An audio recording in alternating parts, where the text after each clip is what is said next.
do for you all, and I just enjoy working with you all very much. Thank you very much. And congratulations, Mr. Goodson. I was just going to,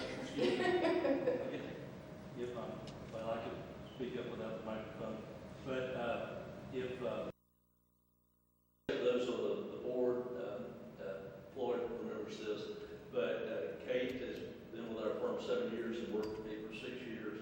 And the very first project I asked her to take on was to learn everything that this lawyer didn't know, which was zero, about new market tax credits and able to fund the non-equity portion of this beautiful 501 Proctor building. And she took that task on to the point that it enabled us to move this project along in the manner that we were all very pleased with. So, as I said, it was a great beginning for me because I wanted to have someone who could take these responsibilities on, and now I have it for 6 years. It's a well-deserved honor that I'm really happy for.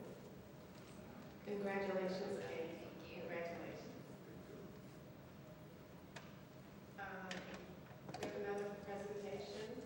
Yes, Madam Chairman and Board, I have my dear friend and our new city manager, Ron Burton. I want to come before you guys and speak.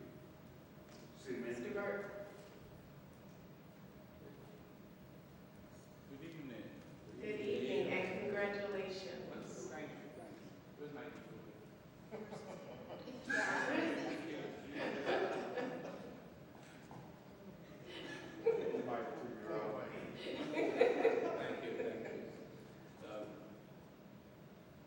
Madam Chairman, I have with me here this evening Ms. Allen.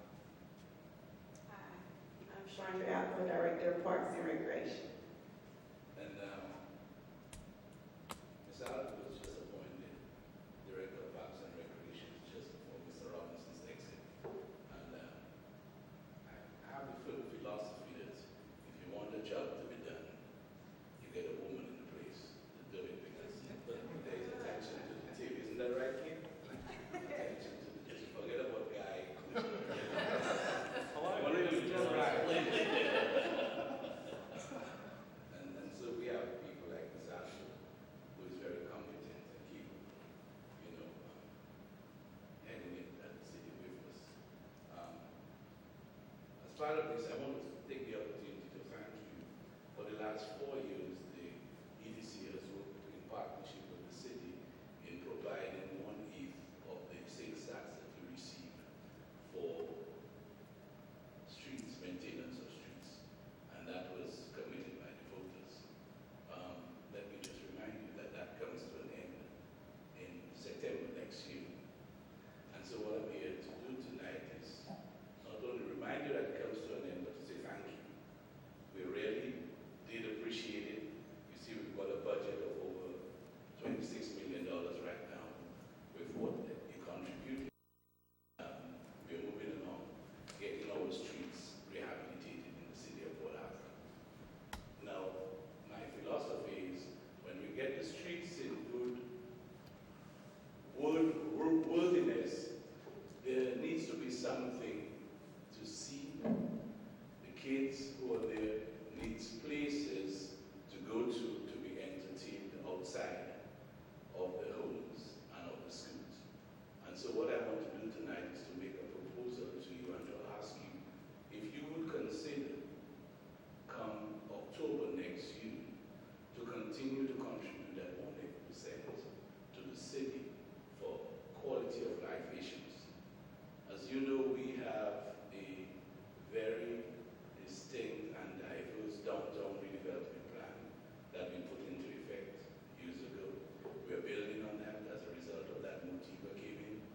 And next year we will begin to see the fruits of our labor. You contributed over $500,000 to that plan. And now it has multiplied into hundreds of thousands, hundreds of millions of dollars, that $500,000 that we put at the disposal of the city. I want to do the same thing as well by asking you whether you could take that into consideration. Because I think what we need to do as our kids continue to grow in whatever, we need to build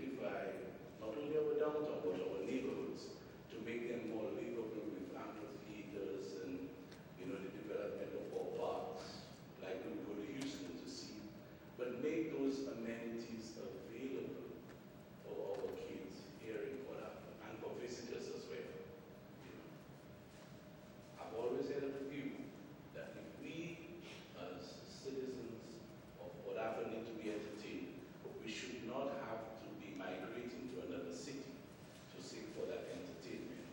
But we should provide those amenities right here in the city of Port Harcourt, where we can attract people from outside of the city, as well as we can provide those amenities to our citizens who pay taxes. Okay. So I think it's a reasonable thing to do.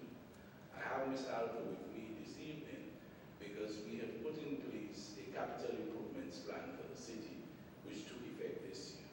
And we will continue to build that capital improvement plan in 5-year increments.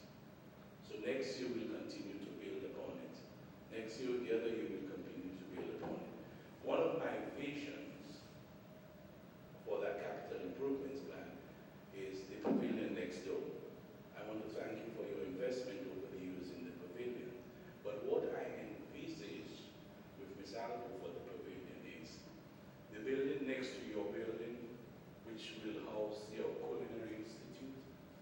Why don't we change that into some sort of facility where you have all your electronic gadgets and your electrical gadgets in there for performances, outdoor performances under the pavilion.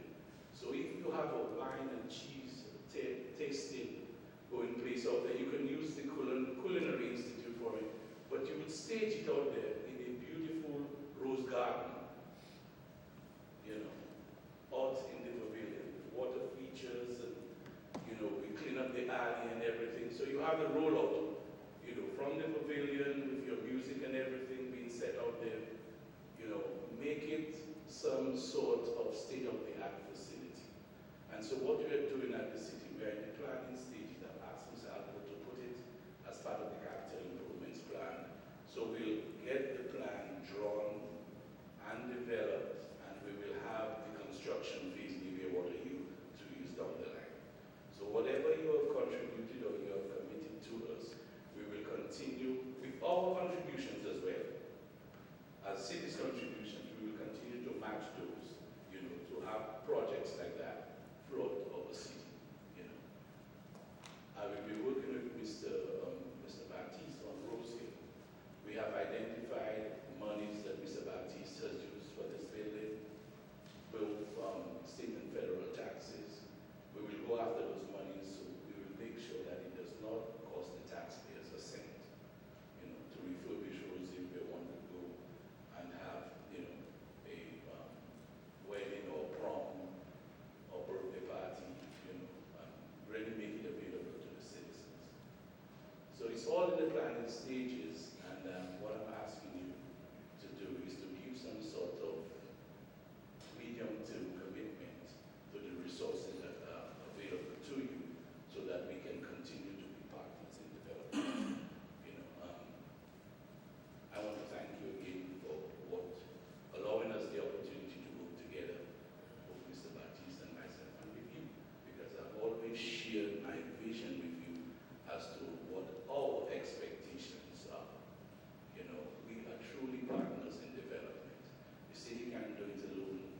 With your help and your resources, we will continue to build this community one block at a time. Okay, thank you. I think he said it all in a nutshell. There's no need to reiterate anything, but the main goal, especially for the Parks and Recreation, is we do have a vision. We have a vision and we have a plan, and we just need a little help. And what's going on is that we're trying to basically bring the youth, families, everything from indoors, being stuck in the house. We want to bring everybody back outside. We want to basically focus on the quality of life in any way that we possibly can, and helping the citizens, and basically looking at what's going to be having the transformation of the city. I think it'll be really great for us to be able to just market off of this and be able to do what we can to make Port Arthur what we all envision it to be. That's it. Thank you so very much. I'll just say this personally excites me. I'm so happy to hear that the city is moving in this direction. I mean, we've talked about this for years. We've talked about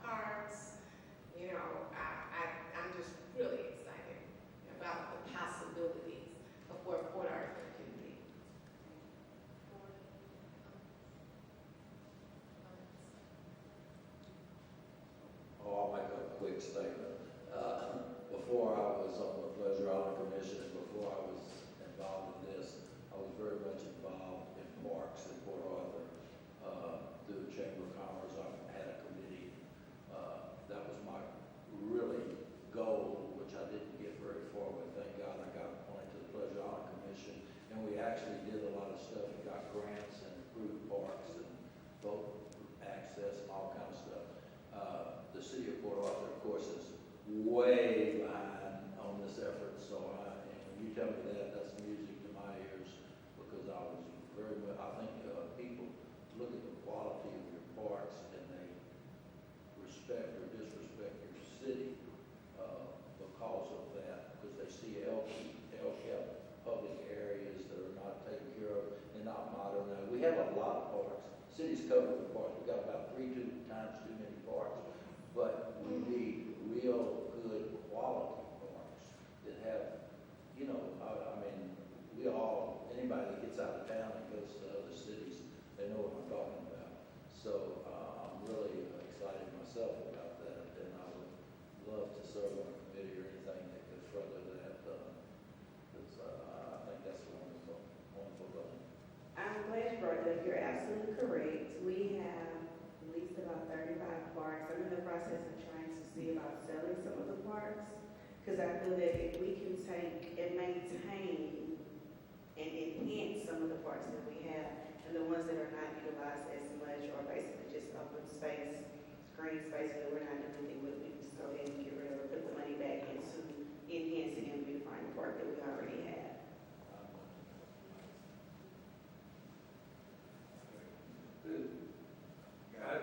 Floyd gave me a little bit of presentation that the city would make, and we want to thank the manager.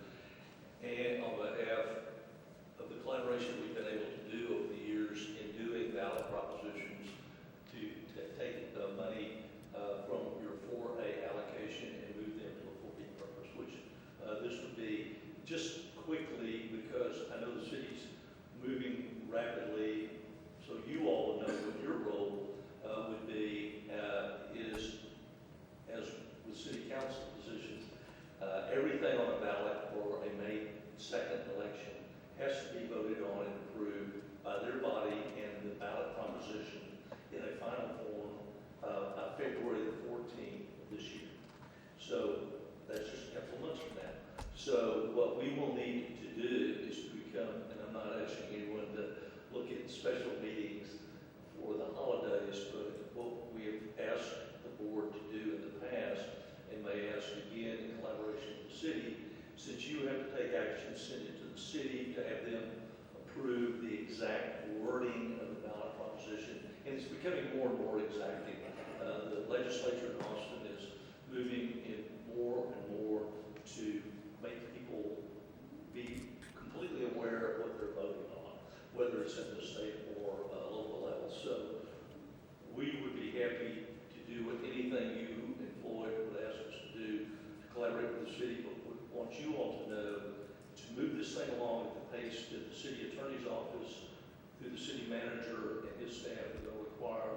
Very possibly could mean that this body would have to be more than we have our annual meeting and the late meeting, which is now the second Tuesday of January, which will be like January the 6th or something. So we forewarned that in order to help the city meet their timetable of February the 14th, we very likely might be coming back and asking you all, in order to get this done, to meet again at a subsequent date in January, because while they very possibly could all get done by then within ensuing holidays, and I know the work schedule of your manager and his legal staff and other staff, it may be something that might not be ready for that date. We want to make sure we accommodate them to get that done. Because their meetings fall so close to ours in any time, anyway, we just want to ask you all to be open to letting us work with the city to put together a timetable to get this done.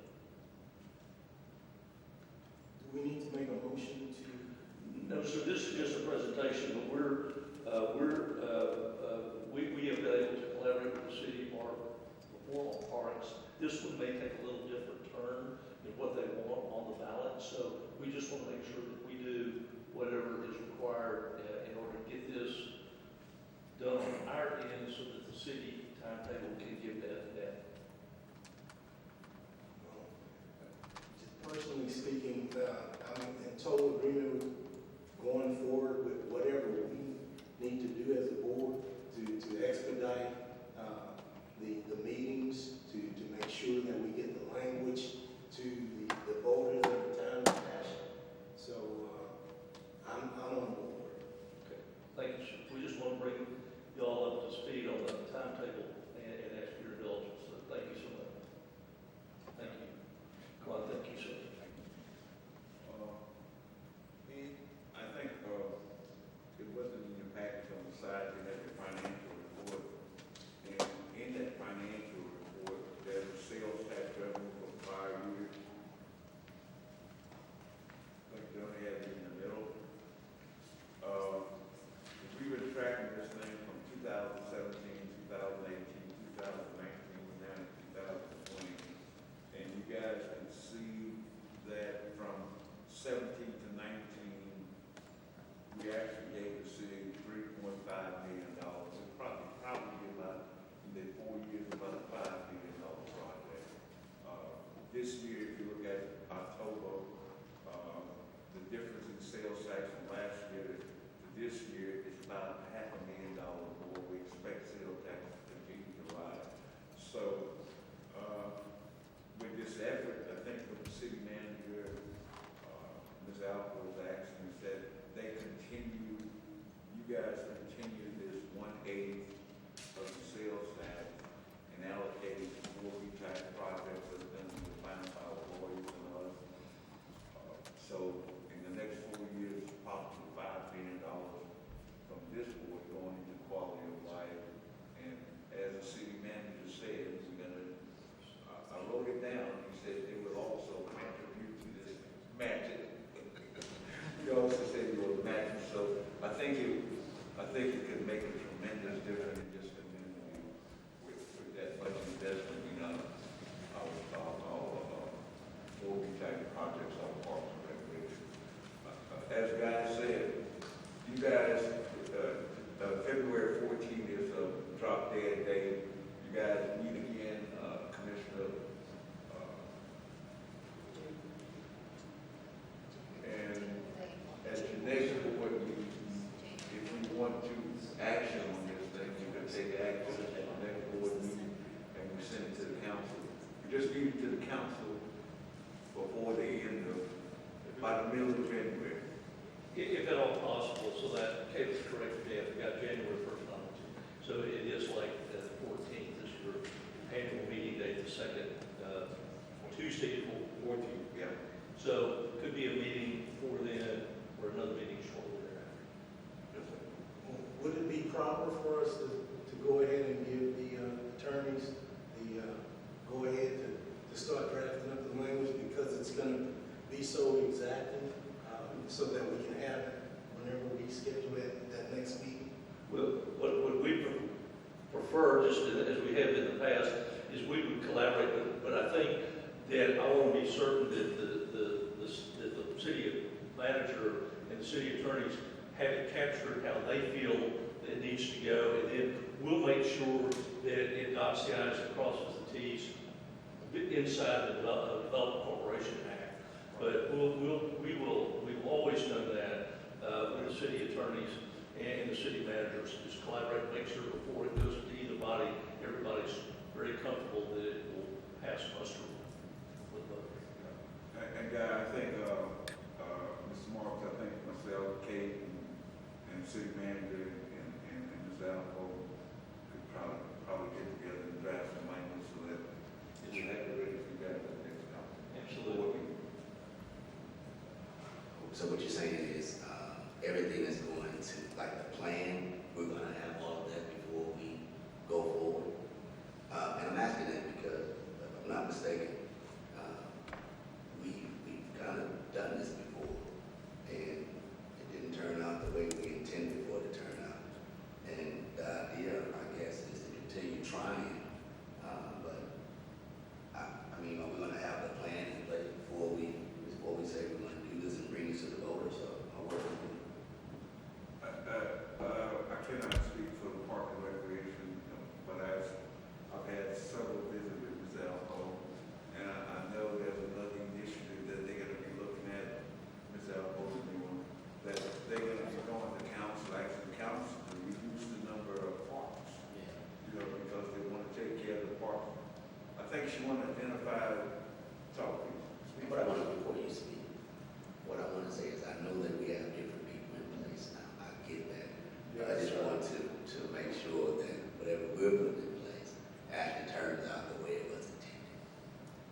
I totally understand, and from the administration that we're in now, planning is important. Planning is background, so everything we do, we have to have a plan for. We're not just spontaneously picking, okay, we're gonna do this park, or we're gonna do this today. No, we already have a plan in place about exactly what areas that we wanna focus on. Like, for example, as they mentioned, Rose Hill, we actually want to make Rose Hill like a mega park, to where it's one of the premier feature parks of the city. But you can't do Rose Hill without doing the manor. And so they refer to the Rose Hill Manor, where they're going to be using all these other different funds to try to, instead of using general funds, to be able to utilize the city's taxpayers' dollars to actually take care of it. They're going to use other forms of money, but you can't do one without the other. We can't have a nice manor and a not as nice park, or vice versa. So everything we do, there is a plan. Now, in other areas, we do want to focus on other areas. The problem that we are facing is the fact that a lot of the parks have not been maintained to the level that they should have been maintained. So it's getting to them and taking care of them, but that's one of my main goals, is to make sure that we maintain whatever that we take care of. So we're just trying to get things done and get things taken care of, but basically we already have a plan in place. We have a master plan for parks, and there's the downtown plan. We're going to utilize all existing plans. We don't want to recreate any wheels. We're going to take what we already have and try to go ahead and get things done with the money that was spent on the plans.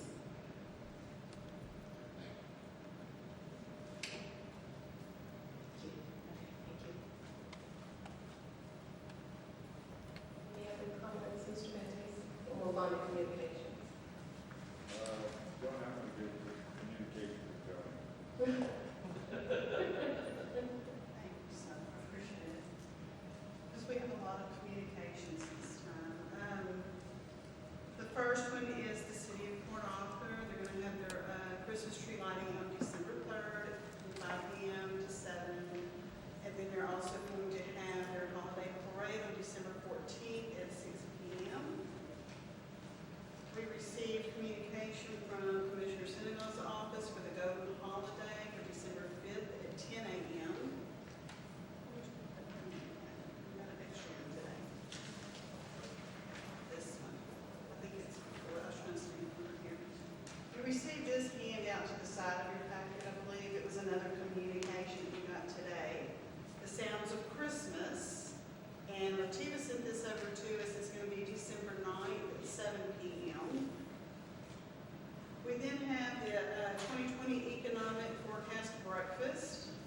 That one is sponsored by the Ready Group, and we will need to decide if we're going to do individual tickets or table on this. How could we more lenient with that? Individual, and as I always do, I will send you an email tomorrow and go back over all these to see which ones you might want to attend. The next one is the EDC is doing this Port Arthur Work Ready Community, and we sent out, this is our documentation that we sent out to 568 businesses in the area. And it's a save date for Thursday, January 16th, 2020. And we have reserved the Paul Parker Center, second floor banquet room for this function. We're going to have a lunch at 11:30, and the program will begin at noon. Following that, on December 6th, to follow up on that, this little postcard is ready to go. We're going to send that out to the same businesses as the official invite and see where we are with that. Currently, we have about 25 RSVPs. The next one is the Martin Luther King Support Group of Southeast Texas. We've always supported this in the past. I don't know what level y'all here to support at this year. You know what we did last year? I think this board is always going with bronze. So we just need a vote if you're okay with going with the bronze level. Again. We previously said that this qualifies for your expenditure, and I think you'll probably budget for this at that level, so unless you want something different, I think that's budgeted, right, Floyd, for the bronze level for this year already. So unless you want to change recommendation, that would be follow on. Good. Okay. The next one is the Port Arthur Education Foundation. Their State of Education luncheon is going to be February the 11th. And again, I will send you an email and see who wishes to attend, and we'll go from there. And lastly is our actual board meeting schedule for 2020, just so y'all would have that as a reference. And that's it for communication. Cute. From the email that you sent out today, we had a schedule for next year's meetings. Is it in here? I don't see It should have been the last communication in your packet. Okay. Any other questions? With that, we'll move on to the non-consent agenda items. Agenda item number 1, to discuss the possible consideration of approving an infrastructure economic incentive for all of This item, I am still working on the incentive agreement due to the holidays. I was out of the office, so it's my fault. I'm a little tardy on it. However, I'm going to suggest you all to approve the infrastructure agreement contingent upon attorney approval.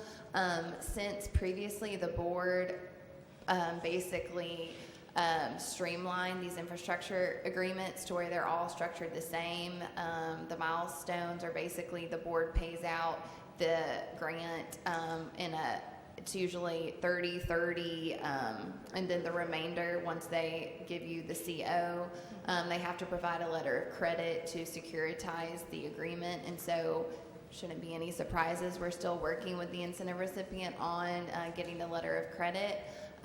However, we just don't want these to be held over until January, but due to the Christmas holidays, these might not go to council until January anyways, due to, I think that they might have canceled their second council meeting, I'm not positive. But I would just suggest to go ahead and approve it contingent upon attorney review and making sure we get the letter of credit, etc.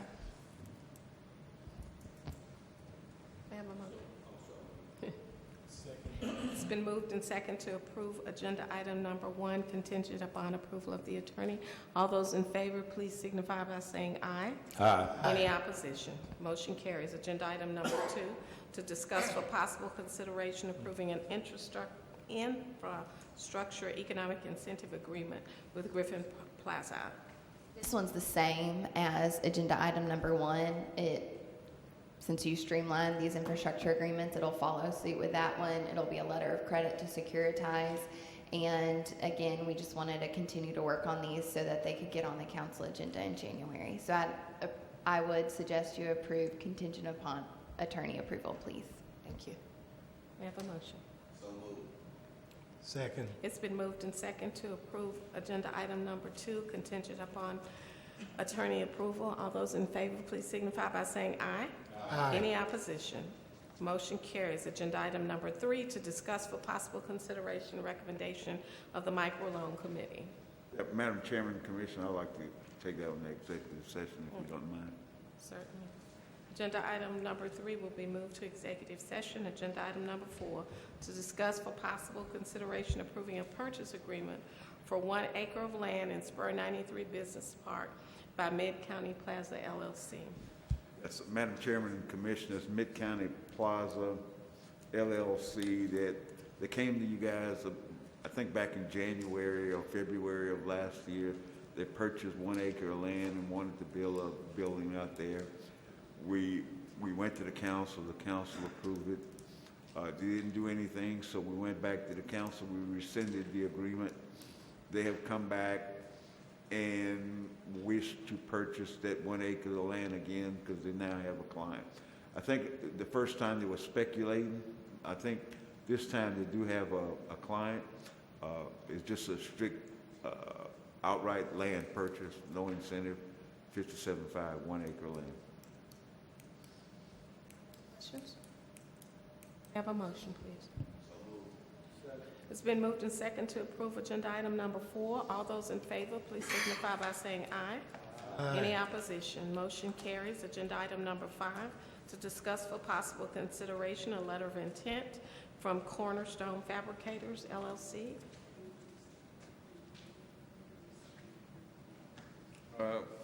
On that one, did we hear from them, George? Fabrication? No. Yeah, I'd like to table that one. Okay, agenda item number 5 will be tabled until further review. Agenda item number 6, to discuss for possible consideration a letter of intent from Group Trucking, LLC. Yes, Madam Chairman, here's another letter of intent from Group Trucking LLC. They're looking to purchase land in the business park. They do meet, let me look at 4840 that meet the code. So we actually guys for us to move forward on that, collecting documentation to see process if you wish to.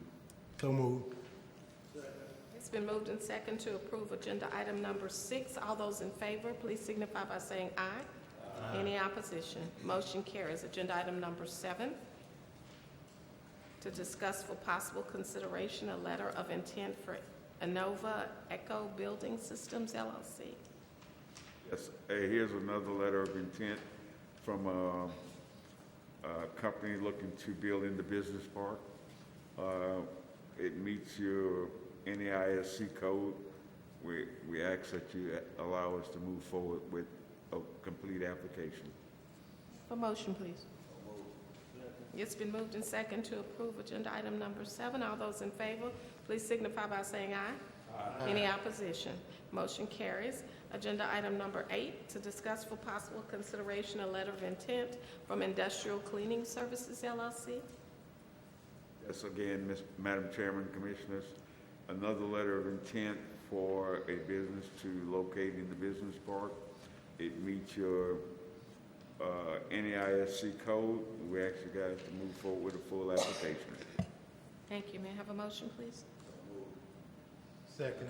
It's been moved and second to approve agenda item number 8. All those in favor, please signify by saying aye. Any opposition? Motion carries. Agenda item number 9, to discuss for possible consideration a letter of intent from Team Fabricators. Again, Madam Chairman and Commissioner, another letter of intent from a Team Fabricator. It meets your NAISC code. We ask you guys to move forward with their complete application. May I have a motion, please? It's been moved and second to approve agenda item number 9. All those in favor, please signify by saying aye. Any opposition? Motion carries. Agenda item number 10, to discuss for possible consideration an amendment to the Milestones of Economic Development Conditional Grant Agreement with Max Holdings, LLC. Yes, Madam Chairman and Commissioners, sometime ago, you guys entered into agreement with infrastructure agreement with Max Holding. I think it's Crystal here. Crystal, you want to come back explain these milestones? We changing the milestone, and I'm not sure why. Good evening, board members. I actually brought this subject to you 2 or 3 meetings ago. Max Holdings and MP1 are both infrastructure agreements that you all entered in June of this year. The EDC erred in our part as far as giving them 6 months to complete their project. Normally, that was an oversight on our part, so normally we give them 18 months to 2 years.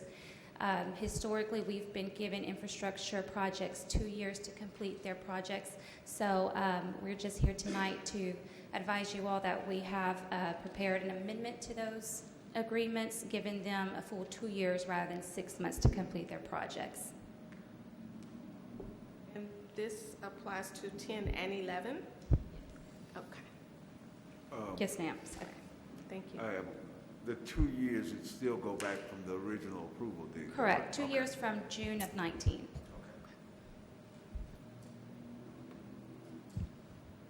Are there any questions? May I have a motion to approve agenda items number 10 and 11? It's been moved and second to approve agenda items number 10 and 11. All those in favor, please signify by saying aye. Aye. Any opposition? Motion carries. Agenda item number 12, to discuss for possible consideration the renewal of the CDL training agreement with Lamar State College, Port Arthur. Lamar State College, Port Arthur, as some of you may recall, since 2015, we have partnered with the college in offering tuition assistance for Port Arthur residents to take the CDL course and become certified at the end of that course, as there is a high demand for CDL drivers in the area.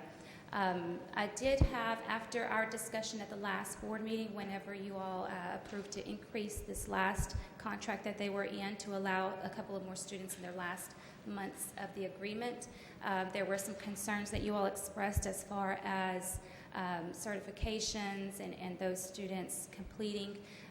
They do have a very high rate of completion, 80% rate of completion.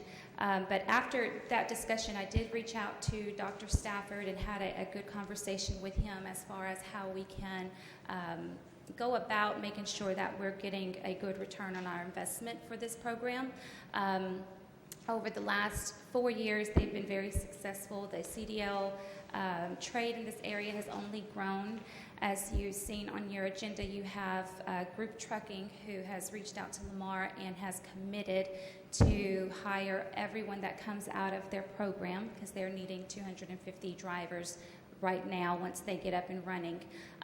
Dr. Stafford did advise me that Hotard Coach Trucking has also approached them. They have secured contracts with the plants, with the LNG plants, and they're working on another one now. So they are needing currently 350 drivers, which we're lacking in this area. So the need for CDL drivers is very high.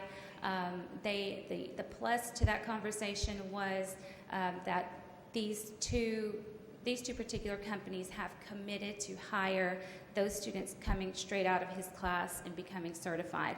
So again, in my discussion with him, it's very hard for them to follow the students and secure placement for them because they're a college, so they train, so they can only go as far as reaching out to them and hoping that they get a response from the students to know that they've been placed. Now, he did agree to beefing up their efforts just a little bit more in reaching out to the local employers that they know of that are hiring to try and get a status on those people that they have hired and how many of them are from his class, so that we can get a better number as far as the placement rates go from the students that come out of the class.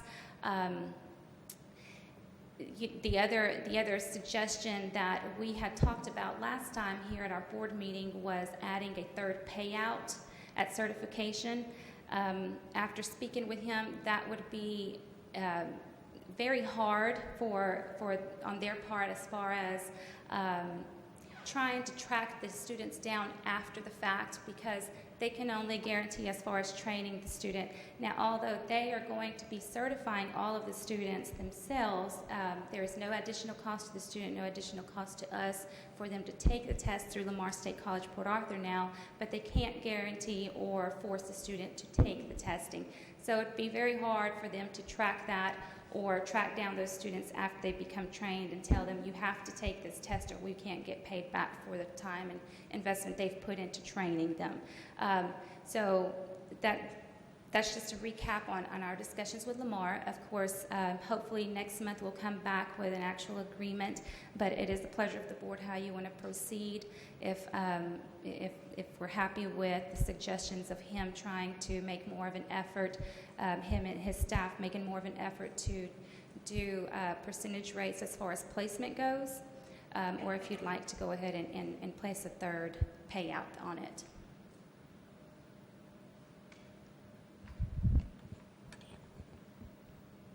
I think one of the major things was return on investment. Some of the information we received back was simply that maybe an individual started and stopped or completed, but as far as getting and passing the test, there were a number of them that didn't. just him making a push toward them taking the test, and I guess the availability of them being able to do it right there on campus is going to be a plus as well. But that's the main thing, as long as they're being pushed in that direction to take the test, and because we can't just keep giving out the money for the training, because I know a lot of people that go and just get trained on everything and don't get certified at anything, and that's just a cycle that we just can't get caught up in. And I thought that the results that we were looking for was that these people were trained, were certified, and then were actually placed or were out qualified, going out for jobs that they were qualified for. And then that because we are funding this program, that we would be able to get some numbers about how many are taking the class, how many have actually taken the test, how many have passed the test, and how many of those who've passed the test have actually been placed. I mean, if we're just giving money for people to go and say, I was in class, and then walk away from it, then we're wasting our time and money, because that money can be better utilized in some other program. I will say, Mr. Marks, Lamar State College does a very good job of reporting all of those statistics that you just mentioned to us at least twice a year. They're letting us know how many students have gone through as far as our funding goes, how many of those have taken the test, which ones are still in the class, which ones have finished the class but are still planning the test. So they do provide us with a lot of statistics. I think that where we're lacking some information is just once they finish and or become certified, what happens after that? And that's where we're all trying to figure out what's the best way to go about that.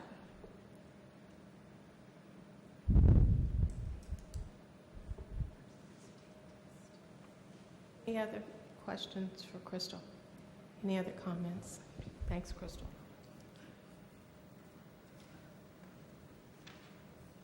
Board, you have before you a agenda item for consideration. May I have a motion, please? May I have a second? Second. It's been moved and second to approve agenda item number 12. All those in favor, please signify by saying aye. Aye. Any opposition? Motion carries. Agenda item number 13, to discuss for possible consideration a summer youth employment program. Okay, this item, as you recall, this year was our first year to do the Summer Youth Employment Program.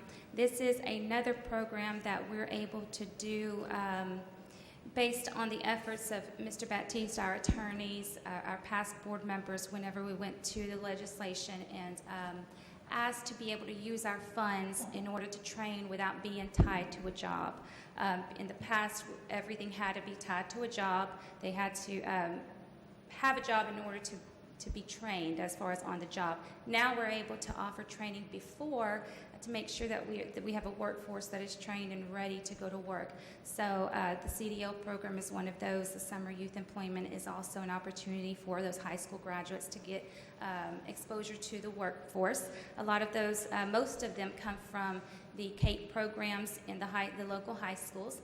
They do have to be Port Arthur residents. We did not limit it to just Port Arthur schools. As long as they were Port Arthur residents, they could participate in this program. This year we had a total of 14 students participate.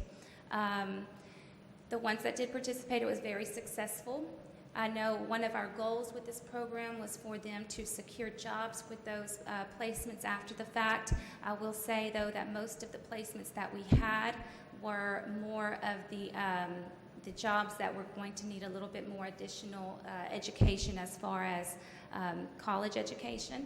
We did have a lot of nursing students, some IT students. We had an architectural student. So unfortunately, they could not be placed on jobs, although they all did well. Their employers spoke very highly of them and would like for them to come back. They do need a little bit of additional education. So with that being said, it was a very good turnout as far as the program goes. We'd like to see it happen again next year. We did allocate up to 20,000, I want to say, or at least, no, that, yes, because it was up to 20 students is what it was. 6,500 per student. No. Okay, I apologize. My numbers are jumbling up in my head right now. But we would like to allocate enough for up to 20 students, and then hopefully we can get that many. That program is awesome. And I say that because I know we want the kids to get hired because of the funds that we're putting out, but as we all know, we're all professionals up here. Internships are very big on resumes, and those individuals were able to now put things on their resume that they couldn't put on there before. So I think the benefit was still there. I do wish that we could locate some employers that would be willing to do some entry-level employing. You know, I know that's kind of difficult in some fields, but there are fields where in some places where you can get some entry-level work, and that would be great if we can get some people like that in place. But to see the program go forward in any way, I would love to see that. With that, may I have a motion? That was your motion. May I have a second? Second. All those in favor, please signify by saying aye. Aye. Any opposition? Motion carries. Thank you, Crystal. Agenda item number 13, to discuss for possible consideration. 14, I'm sorry, 14. To discuss for possible consideration allocating job training funds for 5 Port Arthur High School graduates to attend a 2-year training program at Lamar State College, Port Arthur. Crystal. Okay, this is another program that you all started this past year, another program as a result of our pre-employment funding that we're able to offer. 5 Port Arthur High School graduates were able to attend Lamar State College through certain programs. We're offered a scholarship through that pre-employment program.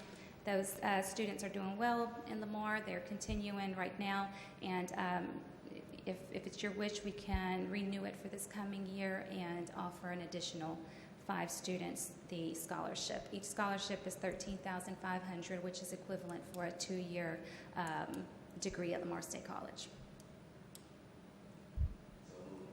Second. It's been moved and second to approve agenda item number 14. All those in favor, please signify by saying aye. Aye. Any opposition? Motion carries. Agenda item number 15, to discuss for possible consideration going out for bid for landscaping of Spur 93 Business Park.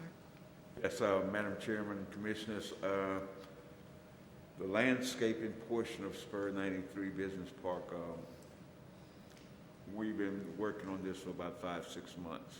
The city been having this thing, and we've been having a lot of problems getting a landscape. I think we resolved the problem with 73 and also the pasture, but the front, you know, it's a little different than just cutting grass.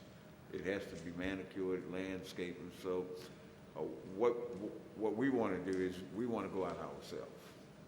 We're going to I'll do all the paperwork. I'll put out the bids. I'm not getting the results I want from the city, so I think I can get better results myself. You know, so I'm asking you guys to go out for bid. The city did go out for bid. They got 2 bidders. One of the bidders was not a landscaper. The other bidder was someone who had previously worked for EDC that we terminate that person's contract. And now I'm asking you guys, I think we can go out for to go out for bid for landscaping. It's very important that we maintain the Spur 93 Business Park. We have had some calls from some of the business because it's been looking bad. And in fact, Elijah's been out there for the last 2 weeks maintaining himself. You know, so I'm asking you guys to go out for bid for us, EDC, to go out and do the bid process ourselves. So move. It's It's been moved and second to approve agenda item number 15. All those in favor, please signify by saying aye. Aye. Any opposition? Motion carries. Move on to reports. Renata. Good evening. Good evening. A while back, I came to the board. I have been working with the Ready Group on a regional video, and this regional video actually showcases what's happening in the entire region. These are solid facts, solid stats. If you guys will direct your attention to the TV, I will share with you the video that actually will be shared on January 15, 2020 at the 2020 Economic Forecast Breakfast.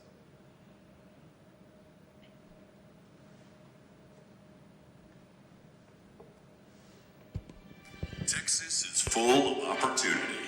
Companies move moon and mountain to be part of our booming economy. For sustained economic growth, for a proven infrastructure, for a place that directly impacts global industries. It's on in Southeast Texas. Location, location, location. For refining and petrochemical, Southeast Texas is a proven strategic gold mine. There's a reason it's called the Golden Triangle. Seated along the coast of the Gulf of Mexico, Southeast Texas offers major highways, 2 of the 50 busiest public ports in the world, and mission-critical premier rail access. The history of success, the supportive infrastructure, and the environment make this place ideal for world-scale facilities, manufacturers, and suppliers on a grand scale. The skilled workforce and support companies between Houston and Louisiana continuously add to the capabilities and production quality. This is a position of power, and it's always on in Southeast Texas. The economy is booming. Small and large businesses alike thrive with opportunities to reach diverse clientele with broad resources. The engine for this economy is America's energy, and its reach is international. The French-owned Total Petrochemicals and Refining are partnering with Calgary-based Nova Chemicals and Vienna-based Borealis AG to build a $1.7 billion ethane steam cracker to produce polyethylene. This is on a site already shared with German-based BASF Corp. Located along the Sabine-Neches waterway, Energy Transfer's 1,200-acre facility near Nederland is home to the largest single-owned above-ground storage facility in the United States that receives, stores, and ships out natural gas liquids for a wide range of customers. Energy Transfer's Nederland facility has new projects in development worth more than $1 billion and employs more than 160 people. Based on new expansion projects underway, Energy Transfer estimates 2,000 new construction jobs will be added in Nederland over the next couple of years. Texas-based Energy Transfer owns and operates one of the largest and most diversified portfolios of energy assets in the United States, with a strategic footprint in Nederland, Texas, just a few miles away from Port Arthur, is the largest refinery in North America. Motiva. This past April, the Saudis became 100% owners, and they've begun the first steps to integrate petrochemicals into their business. They've signed a memorandum of understanding worth an estimated $8 to $10 billion with Honeywell UOP and United Kingdom-based Technip FMC to plan production. Additionally, Golden Pass LNG, jointly owned by Qatar and ExxonMobil, are rushing toward the financial investment decision for a $10 billion liquefaction project to export LNG gas from their world-scale LNG Port Arthur terminal. Also moving forward in Port Arthur with San Diego-based Sempra LNG is a second $10 billion LNG liquefaction terminal. This needs production, supply, employment, support industry growth, and more. And the momentum doesn't stop here.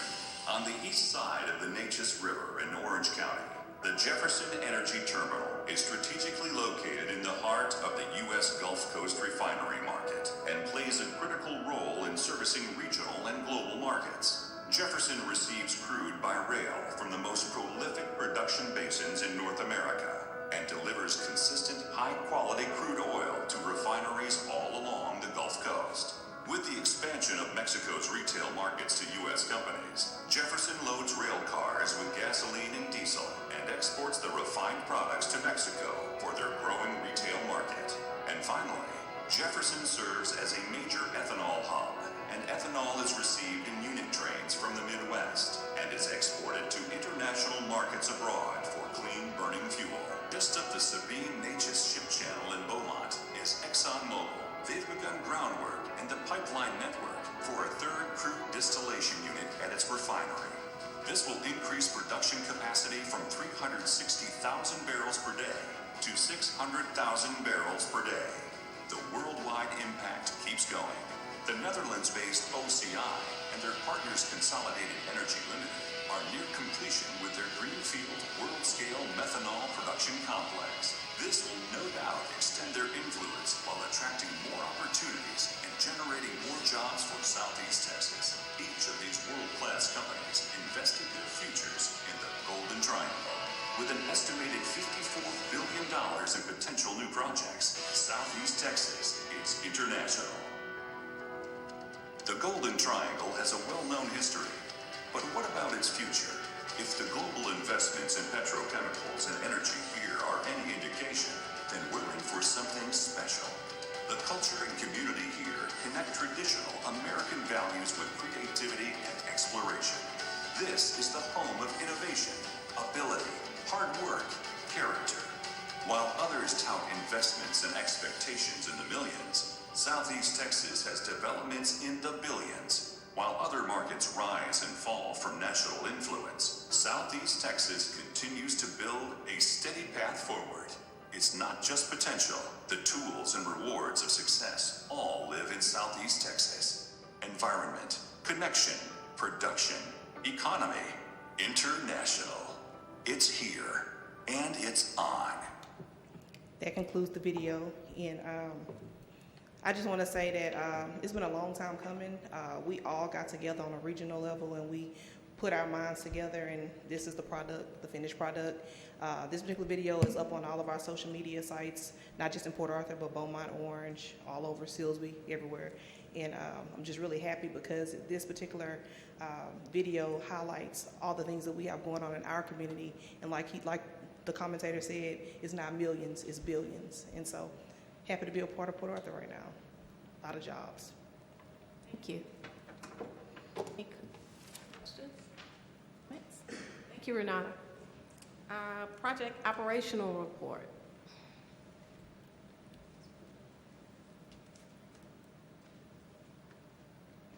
I just have a quick report for you guys as far as the job prep seminar that we partnered with the Chamber of Commerce on this past month. It was another success.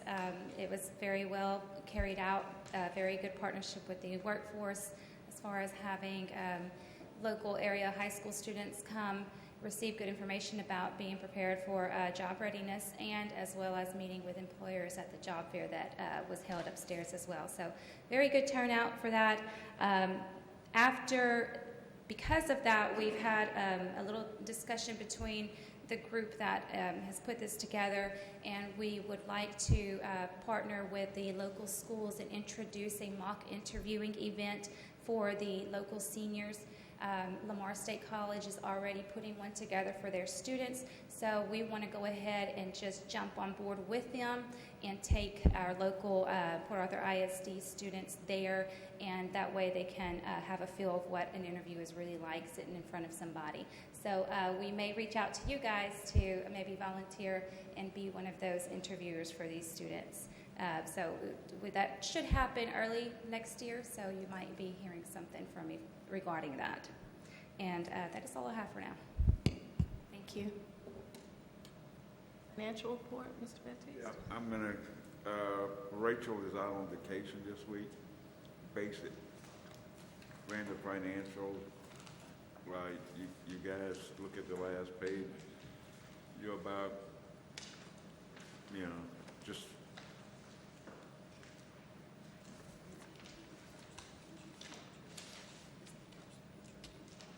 it is the last page that shows what they, if you look at the very last page, it shows that thus far this fiscal year beginning October 1, you spent about $400,000.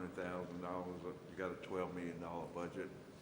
The other thing I want to show you guys is the middle, this page here.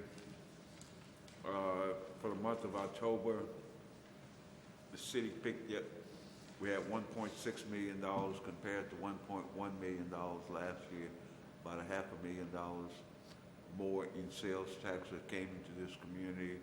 And I think that this thing continues to grow because of what's going on in this community. So I think you guys are gonna have a very good year in sales tax. Any questions on this financial? Questions? Move on to the CEO's report. On my report, I would tell you guys that first I want to thank Commissioner Anderson. We visited the George and I, Crystal, Robogistics, and Lamar State College, Port Arthur. Had a very good meeting with the administrative staff from the K building at Port Arthur Independent School District. I think Robogistics staff was very excited to see some of the things that's what's going on over there. I think it's a great partnership that's going to happen there. In fact, they're supposed to bring y'all a robot over there. So it's a lot of good things going on there. Mr. Anderson, if you want to say anything, I think you was more involved than I was. So. Yes, that was a very good meeting. Y'all know I'm in the programming anyway, so that was just my cup of tea. But what came out of the meeting is a plan on how to get our kids out of high school and employed with Robogistics. Of course, there's some additional training, so they're looking at aligning some programs to meet the needs that they have as the company grows. And one of the major things that they're going to do for us is they're not going to just give us a robot. They're going to actually come in and go through the different classes in the Cape building and fabricate the robot. And then we'll actually program the robot so it'll actually be built in the Cape building. So it's going to be great. The kids are going to love it. I'm going to love it. So, but at the end of the day, it's all for the kids. And I believe they're going to get a whole lot out of it because it's not just about the programmers, but they need mechanics and machinists and all of those things. So they'll get to see how they actually fit into the scheme of things. So I think it's great. The other thing I want to make you guys aware of, I spoke to the architect today. We had 75% drawing. I think that he turned that over to the contractor. The contractors, hopefully by Friday, we should have a GMP established. So hopefully by the middle of this month or middle of December, first part of January, we should start. Well, we're kind of waiting on EDA. I did submit to EDA, and I did receive an email from Lisa today saying that the additional funds all this thing have to add up. They have not told us how we're going to expend the additional funds or how EDA going to treat it. So it's government stuff, folks. But I think we're going to be okay. I think we're moving on. The other thing, I think I have that in the executive session about the electrical work. I'm going to talk to you guys about that.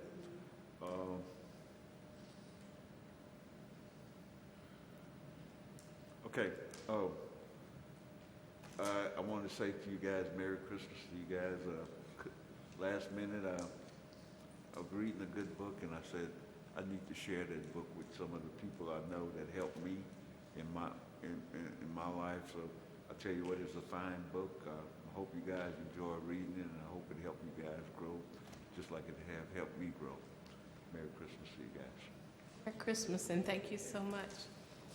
At this time, a closed meeting will be held pursuant to the following sections of Chapter 551 Texas Government Code. Section 551.071, Electrical Service Spur 93 Business Park. Section 551.072, Purchase of Property. Section 551.074, and Section 551.087. There are no other questions. We'll move to executive session.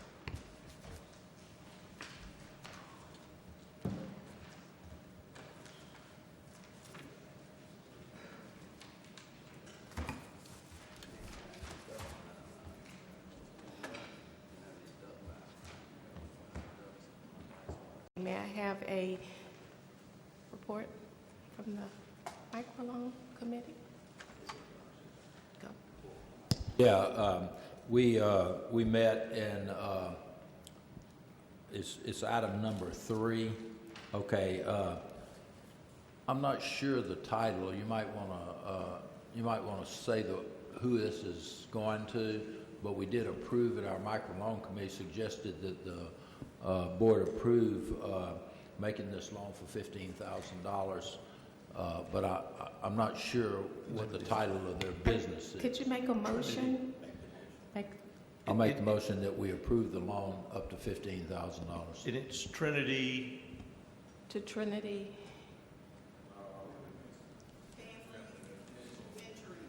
Trinity Family Mentoring. Okay. May I have a second, please? Second. It's been moved and second to approve agenda item number 3 with the following. Go ahead. Madam Chairman, I think we had some condition to that motion. Conditions. In a sense, we understand that the money will be utilized, we understand, to front fund some lease obligation that the city receive the lease agreement between Trinity and the property owner, so that we can make sure, as you all know, the way you all have funded this thing is over an invoice for services or for, in this case, rent. So y'all would need to make sure that you all have been provided with the executed lease agreement for which you are providing the funding. Okay. Thank you, ma'am. We agree to make that motion to what Guy just said we need to do. It's been moved and second to approve agenda item number 3 with the exceptions or the conditions, with the conditions stated by the attorney. All those in favor, please signify by saying aye. Aye. Any opposition? Motion carries. With that, may I have a motion to adjourn?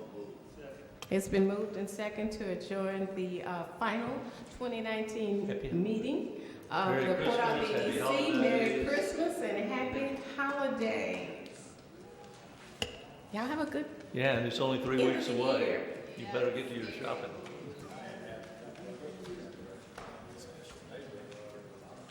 God, we're